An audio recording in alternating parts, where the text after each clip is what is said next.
Nouvelle vidéo sur les intervalles de fluctuation et de confiance. Il s'agit d'un exercice corrigé où on va essayer de voir comment déterminer la taille d'un échantillon à partir d'une fréquence et de la proportion. Donc il s'agit de la troisième question d'un exercice, mais qui peut être traité complètement indépendant. Deux vidéos traitent déjà les deux premières questions. Plus classique, cette question est un peu originale. On interroge au hasard donc des clients ayant effectué des achats à la sortie d'une grande surface pour qu'ils déterminent si leur temps d'attente au caisse a été raisonnable ou non.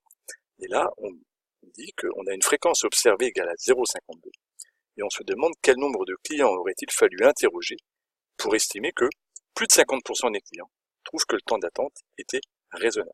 Donc il faut essayer de comprendre son énoncé avant de le résoudre. Le problème est toujours le même, on a donc un grand ensemble, une population de clients, et pour connaître son avis à cet ensemble de population, eh bien, on va enquêter sur un échantillon, la petite partie qui est ici en rouge. Donc il va falloir essayer de comprendre les informations de mon énoncé. C'est qu'il y a une fréquence observée égale à 0,52. Fréquence observée. Fréquence, quand on parle de fréquence, il s'agit donc de ce que j'ai effectué moi dans mon échantillon, et l'adjectif après observé montre bien que c'est une observation, donc c'est mon enquête que j'aurais effectuée, me donne une fréquence de 0,52. Donc dans mon échantillon, ce que j'ai fait comme enquête me donne une fréquence de 0,52. Quel est le nombre de clients qu'il aurait fallu utiliser? Donc, c'est-à-dire quelle est la taille de mon échantillon? Moi, ce que je cherche, c'est donc clairement N, pour estimer que plus de 50% des clients trouvent que le temps d'attente aux caisses soit raisonnable. Cette proportion de clients, donc là, je travaille bien sur toute ma population de clients, elle s'appelle P.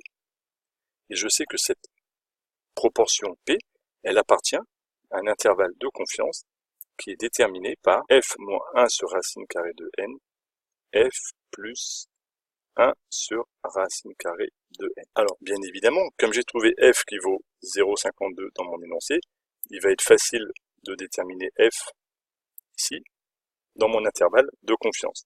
N, je le cherche, et comment je vais pouvoir utiliser que je veux que plus de 50% des clients trouvent leur temps d'attente. C'est-à-dire que je veux que la partie minimale ici de P soit de 0,50.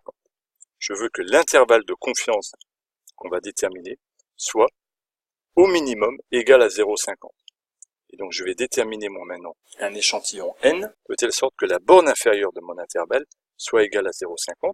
Ça revient en fait à résoudre. F moins 1 sur racine carrée de n, donc la borne inférieure de mon intervalle doit être strictement supérieure à 0,50. On va remplacer f par 0,52 et on va essayer de résoudre cette inéquation. Du coup, ça revient à résoudre 0,52 moins 1 sur racine carrée de n supérieur ou égal à 0,5, ce qui revient à dire en faisant moins 0,52 de chaque côté que on doit résoudre comme inéquation moins 1 sur racine carrée de n supérieur ou égal à moins 0,02. L'idée va être de multiplier par moins 1 mon premier membre et par moins 1 le deuxième membre. Et comme on multiplie par un nombre négatif, eh bien cela va changer l'ordre de mon inégalité.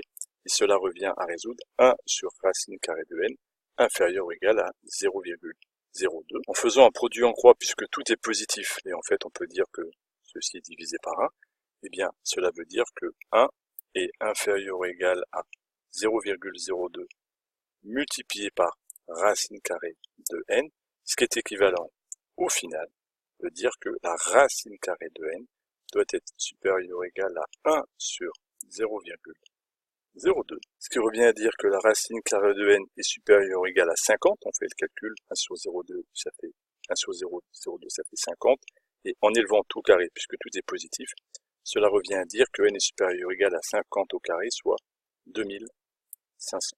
Et on peut conclure donc, avec une fréquence observée à 0,52, eh bien, il faudrait un échantillon de taille supérieure à 2500 personnes pour que la proportion P de clients qui trouvent le temps d'attente aux caisses raisonnable, eh bien, appartienne à un intervalle de confiance dont la borne inférieure est supérieure à 0,5. Cette vidéo est terminée.